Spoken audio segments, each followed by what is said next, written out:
I didn't know of the machining opportunities that were presented to me in this town. People are always looking for good tradesmen, machinists, welders, electricians, things of that nature.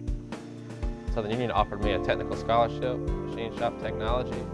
Once I got to Southern Union, it kind of opened my eyes as to where this career path could lead to. Southern Union prepared me very well. I think the main thing was the G-code we learned. That's how you pretty much create the programs and you make the parts out here. Basically, if you don't know G-code, I guess you'd be your basic button pusher. Learning G-code, going into the CAD CAM, creating things on the computer, it gives you that extra hand over others to get out into the field and make parts. I graduated in the summer of 2017.